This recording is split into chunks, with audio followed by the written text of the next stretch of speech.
the first to know Nsem-Pii TV. The social media prosecutor, the Attorney General, this is my friend, social media prosecutor. Enra as usual, or send Dimrika by a press conference, but prosecuting Kofo, TV so a briar court of competent jurisdiction.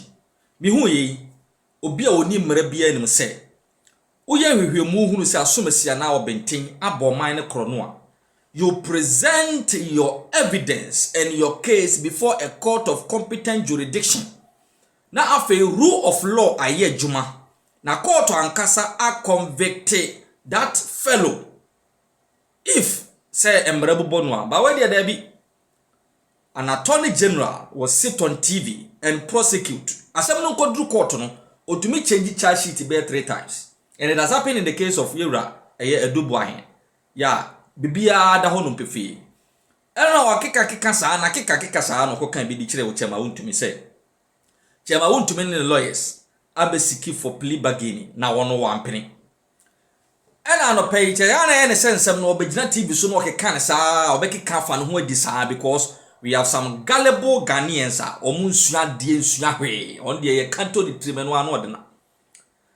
Ena hwe mu akire mu say charges se kra no a what president here chema wuntumi ebesine evidence crowd they support to charges also provided edema the accused person's lawyers ontumi provided ya nyame adomo 25th ya yekase yai asem no besa akoko to bi enti ye dan na obi a what press charges the tia no na wontumi nkwa provide supporting evidence against these charges or court nipa ba won chen say obesiki for plea bargain. Na anye bi akra no se obi an accused person standing before a court of competent jurisdiction being pressed with charges na say nipa no epese wo enforce the rule of plea bargaining na enye court ne kokoka the when the chairman want to me and the lawyers eba court ebesiki for plea bargaining Ghana for ante ho hwe ye nei attorney general DJ press conference asekache.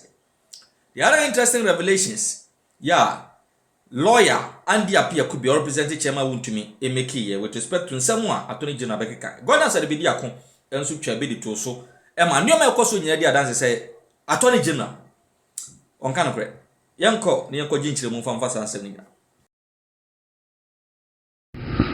menye so se Dr. Dominica Yine de wo ye no ofeti se wo ye attorney general ewo democratic dispensation say ye mu sisi no kwa enra ho utie no na de aka obeka aka ho an se ye no nti no me se omunkwadamu ensewom 40 years ye no nti no me se ye fo munkobo nduam ye nkum wo mo ena anwumren enu nti do ma yen ye fo munkobu ndase ye mu omutuo efri omatiko ade a eka ya wanka enra enwa no.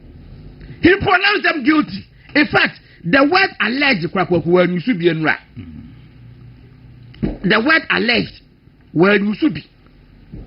We're making emphatic statement. Now, baby, I'm a second say Hanan Yere. What was Lazarus back? To watch 150 given. More fact to me. When we say draws to be a Lazarus, that will be the boarding. When say what kind of so makeup kits nya mo so di o manim no so e be very very expensive body because e ni obi na mo bisa dross bo am e born no obi sa nipa ne say and obi sha watare na say no obi sha egu so so na ni body na so otimi sha microphone eti atani general ni ma me say dross so body pa won ko kan no hu say ma me no so wo Lazarus dross so ni ehu kind of life is this kwaku enra adia papa ne yeye no chema wuntumi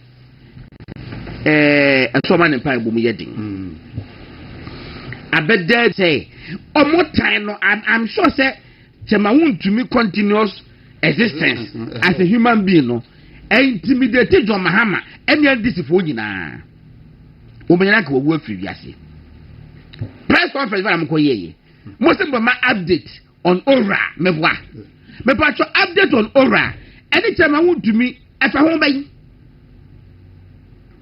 update on Ora and this so-called Galamsey if I won't buy. Never say Chantro at to Chemawun to me so. Such a Mawun to me about plea bargain, and I will reject it. Assuming with that, admit the second, you put it true, put there. Naka, a timid attorney general dangerous. Not just attorney general, indeed.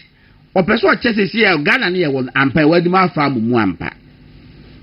Quabrano for any pattern will be the one. Omaka now, or more enter plea bargain now. One more chase, you can say, or more for 60, no more for 40, Emma and Milo. Quite the decided ye. And I quote the decided ye. Mwanka said, I'm going to share their office. And I'm not calculating cano, and I'm with the home command say, verify say, not verify say, and one don't know. Yet you want, and I'm back with the press conference. Say, Sikanwa, Unibank, some bank is tackling up in the buyer. Doctor come out of 4. Yes, or mine shrey yellow. I fed the more faster than cocoa to be. Mobile and only prosecute. Because money for I chimpe 150 and my mine. Now come around for 40% in goodie. My patrol once say a court decision being the deciding by. And was that statement, was that agreement reached in court? No. So my father quote to my kind of one thing, it is enforceability kwaku adding. Because any court decision, a decision by you the attorney general. And I'm going to say them, ya to prunum. Master them ya to prunum and come back course with them obianim. In fact, 64 to the crampono, say further breakdown because obianim. Coefficient. The coefficient Ibo Makwaku will be him, and I'll be surprised the coefficient in him. I'll be very surprised. So Obiafa Sika, what yet to me say, Sikana die, and one who were guilty. And want to know what did be baba. Now what did be bad now say 160% the mere abine. No for 40 kwaku, 40 na air colo, or no one a day kwana. Hey, it will be a good just have 40 no pine. 40 they can warning obi an goja no kwan kwaku na the case about okay what the kaka say I can lay the apia could be dinkomo the ayena about orano enra domilevo abekasa domilevo say adena orano mo eye no a entry of baggage. Garbage. A ball and them. And now, omudi just say containers ho. And no matter the ball and them now without any verification. Just say, Obika say, oh, I assume I see. Juma wo ye odi sika omusika na odi ye say it's 70,000. No matter 70,000. As soon as the contract we anko ye it is sh0cks canon I say yes I free no e kwan no so wa yo and so say wa anye nie e kwan na boy say yes 100 million. Oh no matter at ho no matter carry na bo mu we say na a black farmer say I was $21 billion. Yeah, a pure madness. A abodam sem say wa from so we nipa we just ask me too. Baku $21 billion. How did they arrive at that quantum? By almost a National Cathedral. National Cathedral almost discarded so $58 million. It will be discarded everywhere. You mean ambulance and no audit. Audit no default. Another audit report. Yes. On my bed, 3 different audits. On my buy, you come here before. Omo bakery, omo tupano. It is somewhere you ready. I be here, I'm go so to. And one ambulance service. Ambulance Ghana over there is 302. I say, yeah, will be your ambulance. Almost say ambulance service no corruption bem. Entino, almost $180 million. Can you imagine? $108 million no so almost say ya beje mo beje everywhere what for them na ya unko ambulance bre ya ko fan tontu abre ya kra oba mo jano che bank of Ghana bank square almost $222 million. Almost a corruption room. Total cost of the project is $222 million. About 20 years, or listen, also ya bodam sem. Adan CSC home. Yeah, and this is for buy you. On my friend more than 100. Our motors are dying no more. As a musa dino, on Begis cano, everyone home. Colinzada, the Okramon Manafa. Wouldn't back was as I have bodam sem. As I say, a buyer sassy. Say, yeah, Wagana. Almost me to hormone reason, no matter. Yeah, no, to all of what you say. Oh. Cantonment assassin, me what price can I example? Cantonment assassin, every I will be at 500,000 Ghana cedis. And so no street value, according to a Blackwell street value, no, a year, $2 million Ghana, $2 million. And it is at the on 500,000 every $2 million. Not the difference, no, and I can't around. And I'm saying, Slim size say, buying public land at ridiculously low price is not necessarily a crime. What I agree with him. And I'm saying, and it's some side, and I broke with your tabla and parading himself like an angel or a saint, branding the whole MPP government. So we are crown for. Now, more names, state capture. We are Ghana say a crime scene. You didn't know, or you didn't tell them, say, wrong. But the maba bemu. Is it a ploy? Some obenya kwan atoto abansa ase. Let's come and say it will be to now, Kwaku, a black policy will use street value of the land. Our cantonments in other areas. They say street value 1.5 million and I'm at 500,000. It's that you have a difference of 1 million. Kwaku, that's a use street value and a boom mania. And can black people qualify as foreign affairs minister? Street value. Me pato can edipe usual. Can edipe usual. Ya be able to 100,000, 150,000. What they call STC ne ko value a can 100,000. STC e be 20,000 Ghana cedis. Ma me kwa homa no somra na say ye ka we ye can street value dia. Ma say ne racial will be eba enomone ade. And I like you say, be movie at to force in every finance ministry na could defense. Near the papa na near swabo mine chronoa, Ujina court to attorney general, we are be clear no at NACO finance ministry. As fair wa, say, yasamunu ye tia. And attorney general say, Okoye Ura, a home press conference, operation recover all loot. After ye tia, as we have physical say, yet ye do want to media business. Hey. Na won tumi so de onya public official enti e ba se na ye di ora hon koma ye de bo ntumi di na me se a minti asem di a kire ye te ya ye se won tumi aba for plea bargaining and attorney general say onye enti no won tumi per plea bargaining dia on famra court dem wadaroma eye won tumi case ni mu ne ye wo he ena na wo kopen plea bargaining ni emi na me da se de tika mi che otie foni na na the woman say the could be say in any of the cases that the mouth we involved no ya ko say ya ko plea bargaining and then ko ya bibiasa na sisi no court case na wo no court na sa so ni gena say on fara in katari no di se ni na mra obigina so there prosecution enti no ne ya twa no so beba ama esi so na yakosha try na si na unim se try no omo fale omo discovery no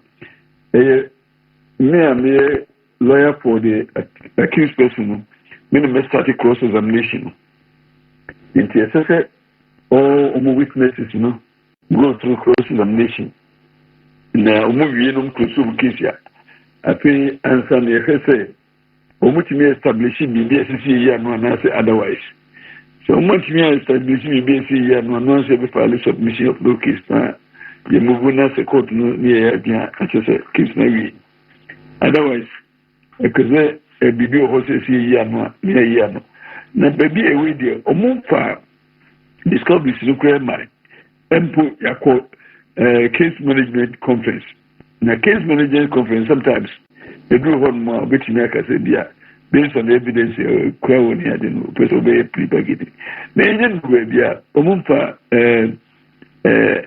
discoveries no kwa mai also say obi abase be trigger engine kwe na mum no the me can say Attorney General no osai Minister for Justice and in that mandate as Minister for Justice e kwa ho say we say atentini e be ejuma and no so nyina court na so bi wo na o evidence bi kura so the boa prosecution na emination say so the ba and bia based on that strength no ni mandate no and na person ono invite say na for pre-begging dia and bia na no and now say or send the signal say that facility is there which we know already say it must say necessary but so far the chairman is only for almost so far in your Subia Maya the Bobon Quedu and Tino and yet Subia could maybe say a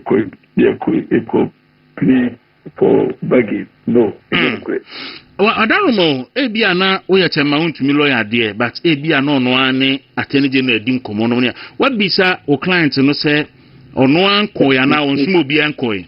Maybe the first and I may say train, maybe say. Information we na incredible which amount we can say incredible also there bibia ka on kosi atoni general bibia enti ono akwa tie na ni mama enti me metu gina ni mwaka na mwaka say amount we on koye sa application enti bibia say ni ho la ya adwuma ma amount me say Nsem-Pii say ni amaya ye worried kakra na kamia kwa say as aban no atunani asi wuntumi so because anytime I should be bia and fa wuntumi nkra ho a ese e peno ne yede ne hyemu no ne ade in the attempt say yebegun ho fi yebegun animu ase ene se kwan bia be fa so yede ne batum bia no e bia yede ne batum sa na mu ho no mi hu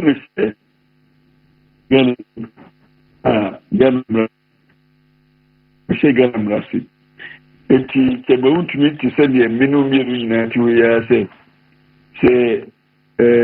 attorney general na prosecution who say anasa na bimu no su say efuzu bia kwa ho so di yimu bia kokot ti mimi who say kebe untumi na attorney general abiye ne say ayem fuzu bia said the kokot I normally would not want to think of politics in the case because every case is a separate project from the other. And next time I want me and a very accused person. I see him only as an accused person in this matter without including any political intentions and motives. And maybe a means name say biwo ajifufudia onodia and I don't want to also mix my legal practice with politics and as me engage as a lawyer to defend the case in court, not to do the politics of the case. The moment more can make me a politics, but I will do the case. Lawyer, ni attorney general kai wonsunsan so bi wa sama da court no so ana and our clients no be where some home for attorney general to come public and make announcement to abria mu make such move. The discourse in the public space no worrying because sometimes in his excitement with me a cancer no be a prejudicial. Say when first say a criminal action needed when you have improved the criminality of whatever action you are proposing, and in the course of political, in the course of prosecution, the very easy issue before the court say we are not happy with the attempts to try some of the issues in the public space. You can't hear court to issued the necessary advice and instructions. Now, you're distracted by the public advocacy. Now, you may focus on doing our work as defense counsel. La Wadaroma say Dabena Mobesa coach biom. They're supposed to file their dinner on 25th. No, 25th. And they were supposed to have filed it on the 20th.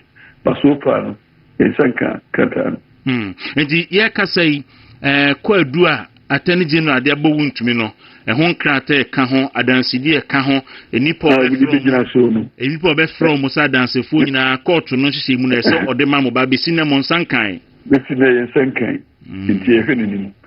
Memo, a do 25th, no near court to near Sankai, a Bobo Toman, yes, Nano Shese, Attorney General, this one, this one. Say a bit minus original, what we in the Sodia and Cotino, a started going to teach my own to some coffee.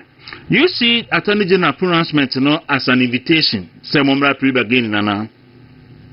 A bit me a subtle invitation, but ye say, ye before, ye who dear, Attorney General who or no fee say ye before, indeed. As and when any of the facilities in the prosecution becomes necessary, you take advantage. But for now, you need to be accessed. Here say a call for plea bargaining. All right. Over and pay bedasi and a brownie a dinkum. We are near Besaba. Sure. All right. Lawyer Andy Apia Kubi and a chairman to me lawyer. Waka as studio pay say.